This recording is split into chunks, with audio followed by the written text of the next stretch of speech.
Fresh morning. Fresh morning. Vous êtes sur les 104.5 Urban FM, la station urbaine avec Mosley. Bonjour. Rebonjour Dafresh. On parlera de quoi ce matin? Ce matin, on parle de l'interview accordée par le président de la République à Jeune Afrique. D'accord. Vous savez que c'est quelque chose, on va dire, qui mérite une attention particulière parce que après 3 années d'absence sur le plan médiatique, bon, j'ai envie de dire accorder des interviews ou encore parler à la presse de façon directe, c'est la première fois après son accident vasculaire cérébral en octobre 2018 à Riyad, en Arabie Saoudite, que le chef de l'État a décidé de... Pourquoi le chef de l'État il ne fait pas l'interview aux journaux gabonais? Je pense que tout part d'abord, ça dépend de la ligne la stratégie de communication exactement des équipes de la présidence de la République, parce que ce qu'il faut savoir, c'est qu'on ne communique pas seulement pour le Gabon, on communique également pour l'étranger. Mais Gabon Télévision est suivi à l'international. Bien sûr, mais encore faut-il savoir si Gabon Télévision ou encore Gabon 24 ou une chaîne locale a eu la possibilité de demander une interview au chef de l'État pour pouvoir bénéficier de cette primeur. Ensuite, il y a aussi il y a le prestige de l'organe qui fait l'interview. Tu veux dire que Gabon Télévision n'a pas de prestige? C'est pas ce que j'ai dit. Ah si, tu es en train de dire C'est pas ce que j'ai dit. Si je t'accuse. Anéa. C'est pas ce que j'ai dit. Ce que je dis, c'est qu'on sait que Jeune Afrique, au-delà de tout, on va dire, tout préjugé ou de toute considération qu'on peut avoir pour cet organe, elle reste quand même un magazine très important, très lu, très suivi par les Africains. Et communiquer là-dessus, je crois que ce n'est qu'une façon pour le chef d'État, non seulement d'informer les Gabonais, du moins de partager avec les Gabonais, de diviser avec les Gabonais, mais également de diviser avec le monde, et l'Afrique en particulier. Et vous savez que la situation, du moins l'affliction médicale du chef de l'État n'a pas été une préoccupation uniquement pour le Gabon. Ça a été... Ça d'abord était pour nous d'abord. Oui, pour nous d'abord, je suis d'accord. Bon, notre président à nous. Oui, parce que c'est notre chef d'État. Des Gabonais. Je suis d'accord. Le président de nous. Oui. Voilà. Je suis d'accord que c'est le chef de l'État. Tu peux le mettre en toutes les langues que tu veux d'Afrique. Nuestro presidente, our president, tout. Enfant, on dirait quoi? Ouais. Voilà, tu peux mettre en toutes les langues, on a compris. Ouais. Laisse-moi se les faire la rubrique. Ce qui est sûr, c'est que au-delà de cette attention qui aurait pu être donnée à des chaînes locales, je sais que c'est d'ailleurs, ça a été d'ailleurs dit par plusieurs, que pourquoi il va communiquer d'abord sur Jeune Afrique alors qu'on a des organes d'État qui sont quand même des organes aujourd'hui structurés, qui sont sur satellite, qui sont diffusés un peu partout à travers le monde. Mais je ne peux pas l'expliquer parce que je ne suis pas dans l'équipe de communication de la présidence de la République. Je ne sais pas quel était l'intérêt de parler à Jeune Afrique, mais je regarde le prestige de l'organe de communication. Après, il y a aussi une vision beaucoup plus globale.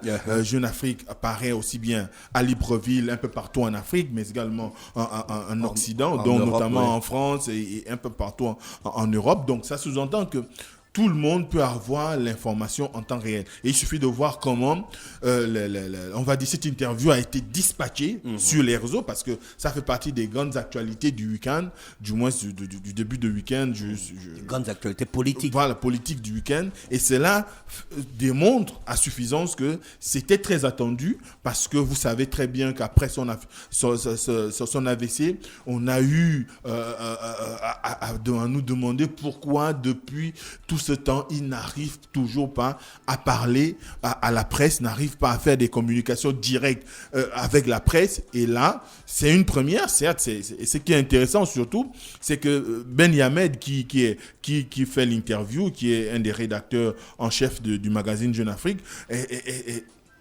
Marouane Ben Yamed arrive quand même à dire clairement que le chef de l'État, c'est vrai, il a donné l'interview, il y a eu des moments où il cherchait des mots, et c'est ce qui est normal, parce qu'il n'est pas encore à 100% de sa forme, il n'a pas encore retrouvé le 100% de son activité motrice, par exemple. On parle du pied droit qui continue toujours à refuser d'obéir au chef de l'État. C'est la raison pour laquelle il se sert, par exemple, de la béquille pour marcher. Mais il n'empêche que il continue quand même à chercher des mots, comme chacun d'entre nous, lorsqu'on sort d'une situation difficile. Vous savez qu'il y a un travail qui est fait pour qu'il puisse retrouver son entrain d'antan en ce qui concerne l'élocution, la capacité à pouvoir parler de façon fluide, et un AVC comme celui que le chef de l'État a eu, aussi foudroyant, c'est clair que personne ne peut correctement se relever d'un claquement de doigts. Donc, c'est clair qu'il y a eu ce besoin-là pour Ben Yamed de souligner cela, pour faire comprendre aux gens... Ben Yamed, c'est qui, le directeur de la publication de Jeune Afrique? Il est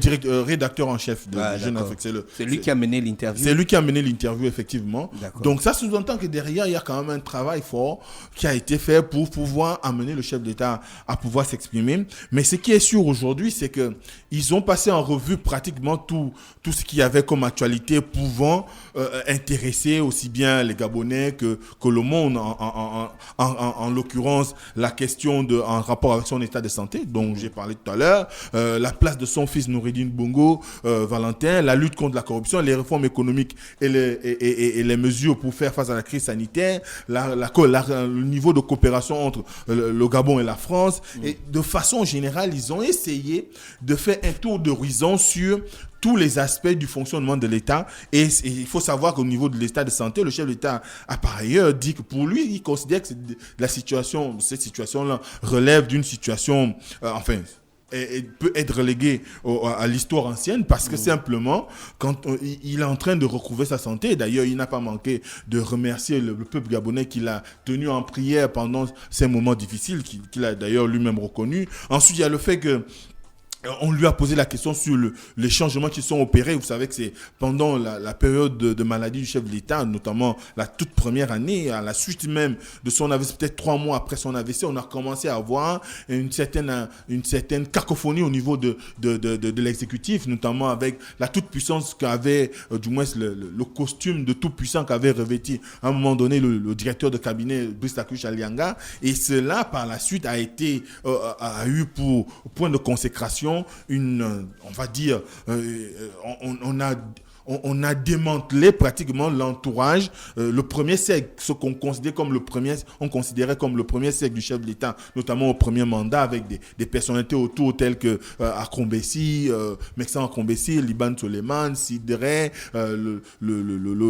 je crois qu'il est maintenant général, Frédéric Bongo, ou colonel Frédéric Bongo, Maître Park, qui était son aide-camp, Arsène Anvaou également. Donc toutes ces personnes-là, évidemment, le chef d'État n'a pas manqué de souligner que ce n'était que de bonnes guerres. C'est clair dans des questions pour le besoin de pouvoir faire en sorte qu'il y ait une circulation des élites aussi, on a besoin qu'on puisse avoir autour de soi des personnes qui peuvent apporter du sang neuf, qui peuvent injecter de nouvelles idées pour pouvoir porter haut en couleur les ambitions du chef de l'État. Et c'est d'ailleurs la raison pour laquelle lui-même, de retour en 2019, avait décidé du remplacement de toutes ces personnes-là. Ensuite, il a abordé la place de Noureddine Bongo. Tout le monde sait que ça fait le chou gras de la presse aujourd'hui. On lui prête même des intentions de candidature en 2023, surtout quand on essaie un peu de suivre l'actualité. Certains disent déjà qu'il a la manœuvre en ce qui concerne la gestion de l'État aujourd'hui, et que pour le chef de l'État, il s'agit simplement d'un collaborateur dont il a confiance, et surtout que c'est son fils. Donc, et surtout, il constate simplement qu'il est de ceux qui pensent qu'il faille investir dans ce qui est nécessaire aujourd'hui pour le développement du Gabon, et il est très consensueux en ce qui concerne l'exécution de sa mission, et cela fait que le chef de l'État ne peut qu'avoir confiance en lui, étant donné qu'autour de lui, il arrive quand même à un moment donné à lui rappeler un certain nombre de choses lorsque des décisions qui sont engagées ne sont pas de nature à pouvoir être des décisions qui peuvent impacter convenablement au niveau de l'exécutif ou encore au niveau de la population, ou qui peuvent souffrir de contestation. Il est de ceux qui arrivent quand même avec une certaine probité, avec une certaine dextérité, à pouvoir dire au chef de l'État, du moins à confier leur vision, leur avis, à dire ce qu'ils pensent en fonction des décisions qui sont engagées. Donc, à partir de là, pour lui, cette situation où on verrait son fils devenir son remplaçant à la tête de l'État, ça ne peut être qu'une idée qui peut permettre pour pouvoir faire exister le débat politique. Mais n'empêche, pour lui, c'est un collaborateur qui est consciencieux, qui est conscient de sa mission et qui doit l'exécuter en tant que collaborateur. C'est vrai, collaborateur de premier rang, au-delà du fait qu'il soit son fils. Ensuite, il y a la lutte contre la corruption. Comme je l'ai dit tout à l'heure, vous savez que cette question-là a été au cœur de l'actualité ces dernières années. On a eu Mamba 1, Mamba 2, Scorpion, mais n'empêche que le chef d'État a confirmé que cette action-là, quoi qu'elle ait été diligentée par l'exécutif, reste quand même une action judiciaire. Il n'a pas à s'immiscer sur les décisions de justice. C'est à la justice de pouvoir faire toute la lumière sur ce qui s'est passé, sur ceux qui pourront être jugés coupables d'actes de corruption ou encore de détournement de biens publics. Les commentaires restent de nature, du moins le dernier recours reste à la justice gabonaise, qui l'a dit être indépendante, et que on va dire, tout ce qui peut venir de l'extérieur comme moyen de pression ou même de l'intérieur ne devrait pas plus ou moins, on va dire, assouplir, du moins, ou plus ou moins fragiliser l'édifice qui est celle de la justice gabonaise, qui doit lire le droit et ce n'est que le droit. Parce qu'il faut comprendre qu'aujourd'hui, vous savez très bien que lorsqu'on parle de Brice Akucha Lianga, c'est du moins de la lutte contre la corruption aujourd'hui au Gabon. Brice Akucha Lianga est la tête de proue avec tous ceux qui sont allés en prison, notamment Tony Ondomba et tout le reste. On les accuse d'avoir détourné beaucoup d'argent du contribuable. Maintenant, après, c'est à la justice de pouvoir plus ou moins juger de la pertinence des accusations qui sont portées et peut-être les condamnera d'ici là ou pas. Mais ce qui est sûr, c'est qu'actuellement, ils sont à la prison centrale de Libreville. Et dès cet instant, on se rappellera également qu'il y a eu des actions qui ont été menées au niveau des juridictions à l'étranger, notamment en France, où encore des avocats ont voulu mettre la pression. Il y a même certains qui ont fait savoir qu'il y aurait eu un certain nombre d'implications d'acteurs politiques de l'Hexagone qui auraient aimé voir ces derniers libres, parce que aujourd'hui on met en avant le fait qu'il ait la double nationalité, et cela permettrait à ce que on augurerait qu'il y ait derrière une idée selon laquelle il y aurait des forces obscures qui seraient en train de mettre des pressions sur le système judiciaire gabonais ou encore sur l'exécutif pour pouvoir faire en sorte qu'il puisse sortir de prison. Et il y a eu également la question de la gouvernance. Et vous savez que cette question-là aussi, elle est essentielle, parce qu'on sait, ces dernières années, tout le monde a pu apprécier le fait que on a eu des changements à chaque fois à la tête du gouvernement, sans qu'on soit en mesure de pouvoir réellement trouver des raisons palpables. Pour le chef de l'État, ce n'est pas une question d'instabilité, ça n'a rien à voir avec une quelconque situation qui ferait qu'il ait fait des mauvais choix, mais c'est simplement des questions d'efficacité, parce qu'à un moment donné, lorsqu'on a une équipe, si cette équipe-là ne parvient pas à pouvoir donner le rendu que vous attendez, eh bien, il faut la remplacer pour permettre à ce qu'il y ait la mise en avant du besoin de l'efficacité. Et surtout qu'aujourd'hui, les attentes des Gabonais sont très nombreuses, notamment en ce qui concerne le logement, la route, la santé, l'éducation. Et cela doit concourir à ce que, quand vous avez un gouvernement, il doit s'atteler à travailler pour pouvoir faire en sorte que ces préoccupations des Gabonais soient résolues avec une certaine dynamique, avec une certaine enfin, on va dire un engagement suffisamment fort pour pouvoir faire en sorte que les promesses du chef d'État soient matérialisées. Ensuite, il a réaffirmé sa confiance à Rose Christian Nsouga, tout en rappelant que son équipe également sera jugée en fonction de sa manière de conduire les affaires publiques en ce qui concerne le gouvernement aujourd'hui, mais également il a abordé les questions en rapport avec l'opposition. Parce qu'on lui a posé voilà. C'est des bonnes questions. Il faut qu'on sache ce que l'opposition devienne au Gabon. Voilà, on lui a posé la question de savoir qui de Guy Zumba Dama, Jean Ping, Alexandre Barrault-Chambrier serait son principal adversaire. Et bien, le chef d'État a dit ce n'est pas de sa compétence de voilà. se choisir un adversaire. Bien Simplement, pour lui, il est nécessaire aujourd'hui, du moins s'il a appelé à ce qu'il y ait au Gabon l'existence d'une opposition structurée et constituée pour la vitalité de la démocratie gabonaise. Donc, c'est ça, c'est les mots du président. Oui, ça, faut préciser que tu cites. Bien sûr, ça c'est un moment, c'est quand même assez important de le souligner aujourd'hui, surtout quand on regarde comment la classe politique aujourd'hui est structurée, on se demande est-ce qu'il existe toujours une opposition? Est-ce que l'opposition, elle est désormais variable ou bien divers?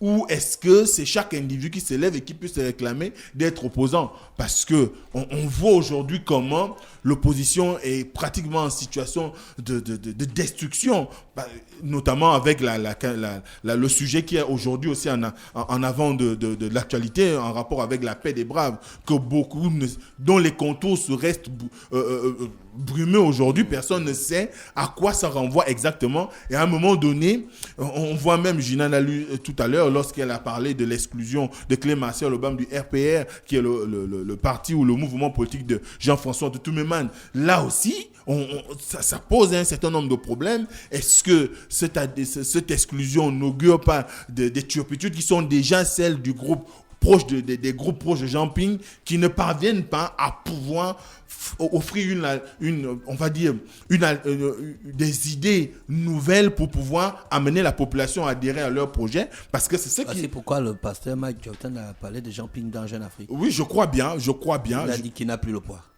Mais tu te rappelles qu'à un moment donné, on avait dit ici que le danger pour Jean Ping, ce serait de se retrouver seul dans son bord. L'isolement guette Jean Ping, parce que quand on regarde aujourd'hui, tous ceux qui ont été autour de lui sont en train de rallier plus ou moins à la cause de la paix des braves, dont, comme je le disais tout à l'heure, les contours restent encore insaisissables. On ne comprend pas forcément de quoi il est question. Et quand on regarde bien, tous ceux qui étaient autour de Jean Ping sont en train de partir. Le Clémenceau Lobam, qui est l'un des derniers à avoir été suffisamment virulent à l'égard du système, adhère à cette initiative et il fait l'objet d'une exclusion. On voit comment aujourd'hui les anciens ténors du Parti démocratique gabonais font de la résistance autour de Jean Ping, mais pour combien de temps? Surtout quand on voit aujourd'hui un des bien qui est reçu par le chef de l'État, le président de Démocratie Nouvelle, et qui appelle à l'union des fils spirituels de Marbongo. Ça augure quand même, enfin du moins ça présage de quelque chose qui se trame et dont les populations ne sont pas forcément au courant, et qui pourrait peut-être voir soit des retours à la maison mère de certains hiérarques, des anciens hiérarques du PDG, ou encore la fédération autour du PDG, de tous ceux qui, à partir de 2009 ou après 2009-2016, ont boudé le PDG, qui pourraient revenir autour pour former un bloc qui pourrait, par exemple, soutenir la candidature d'Ali Bongo ou des... On ne sait pas, la porte reste ouverte, on ne sait pas, parce qu'il ne l'a pas clairement dit qu'il sera candidat en 2023. Il ne l'a pas clairement dit. Dans cette interview. Oui, quoi qu'il ait souligné quand même qu'il y a aujourd'hui besoin pour lui de pouvoir travailler de façon efficiente les deux années qui restent pour pouvoir achever un certain nombre de chantiers et améliorer d'autres qui piétinent aujourd'hui. Mais il n'a pas clairement dit qu'il sera candidat. Donc ça peut laisser aussi la porte ouverte à des idées qu'il pourrait y avoir des candidatures autres que la sienne. Mais ce qui est sûr, c'est que avec tout ce qu'il y a aujourd'hui comme convergence en termes d'idées, en termes d'adhésion à la paix des braves qui a été initiée par le Bloc démocratique chrétien de Guy Christian Mavioga, on est tenté de croire qu'il y a une certaine union sacrée qui pourrait se créer autour d'Ali Bongo pour aller en rang de bataille pour 2023. Mais qui sera en face? C'est la question qu'on se pose aujourd'hui, notamment quand il s'agit de parler de l'opposition, tout comme également au cours de cette interview, le chef de l'État a évidemment annoncé dans les prochains jours la nomination d'un nouveau vice-président de la République, une situation quand même délicate, parce que vous savez qu'au premier mandat, le président n'avait pas de vice-président, qui est quand même une personnalité, du moins qui est une norme constitutionnelle. La vice-présidente de la République est constitutionnelle. Au premier mandat, il n'y avait pas de vice-président.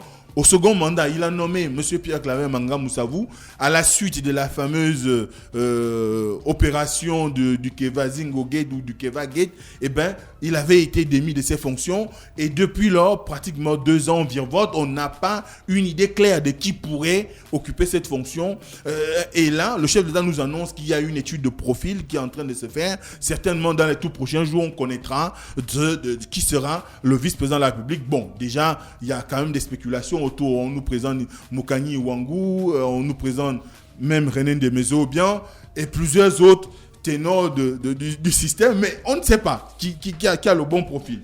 Ensuite, il y a aussi des questions économiques qui ont été abordées. Ces questions, elles rentrent beaucoup plus dans le plan d'accélération de la transformation qui est la stratégie adoptée par le gouvernement en janvier pour pouvoir faire face aux multiples crises que connaît le Gabon, notamment celle pour préparer le monde après Covid. Et là, on nous annonce que c'est un plan qui tient sur les 10 prochaines années, mais dont, à court terme, qui devrait produire plus de 30 000 emplois, notamment dans le secteur du bois. Vous savez qu'aujourd'hui, c'est un secteur clé dans l'économie gabonaise. Il a le fait qu'il y ait eu la décision en 2010, par exemple, de la semi-transformation sur le plan local de cette matière première, et bien a fait que la place même, par exemple, du pétrole, qui était la première ressource jusque-là de l'État, a chuté. On est parti de 40% à peu près 32% d'apport du pétrole dans l'économie, dans le PIB du Gabon. Donc ça sous-entend que derrière,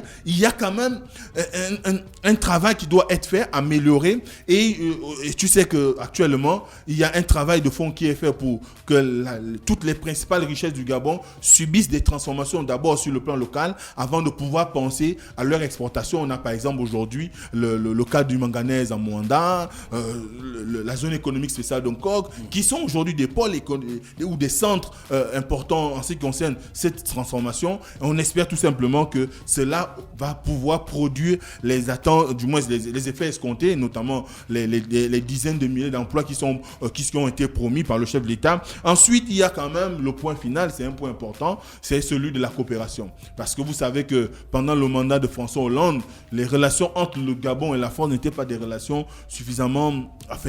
ça ne coulait pas de source, enfin. Et à ce moment-là, il y avait quand même des difficultés pour le Gabon de pouvoir communiquer avec la France sur le plan de la coopération. Mais depuis Emmanuel Macron, si vous regardez bien, il y a quand même une certaine fluidité. D'ailleurs, on en veut pour preuve le nombre d'actions de l'AFD au Gabon. Les investissements aujourd'hui de l'AFD au Gabon, depuis l'arrivée d'Emmanuel Macron, suffisent à pouvoir témoigner aujourd'hui d'une certaine fluidité, d'une certaine amélioration de la relation entre le Gabon et la France, ce qui, en mon sens, n'occulte pas le fait que quand on regarde aussi, le Gabon a également fait le choix de la diversification des partenaires économiques. On a de plus en plus les Russes, les Turcs, les Chinois, n'en parlons même plus, les Singapouriens qui sont installés au Gabon, les Malaisiens avec Olam par exemple, ce qui dénote de la vitalité d'une certaine confiance que les investisseurs ont à l'égard du Gabon. Et c'est là une amélioration de la relation France-Gabon pourrait contribuer à pouvoir améliorer le tissu social, le tissu économique et soutenir l'économie nationale. Merci Mosley qui revenait donc sur l'interview que le président de la République, son Excellence Ali Bongo Ondimba, a accordé au magazine international Jeune Afrique. C'était ça? Oui, exactement. Restez connectés sur les 104.5 Urban FM, la station urbaine. Voici l'horoscope des auditeurs avec René Ruth. On se retrouve demain lorsqu'il sera exactement 7h. René Ruth, bonjour. Bonjour. Start Fresh Morning.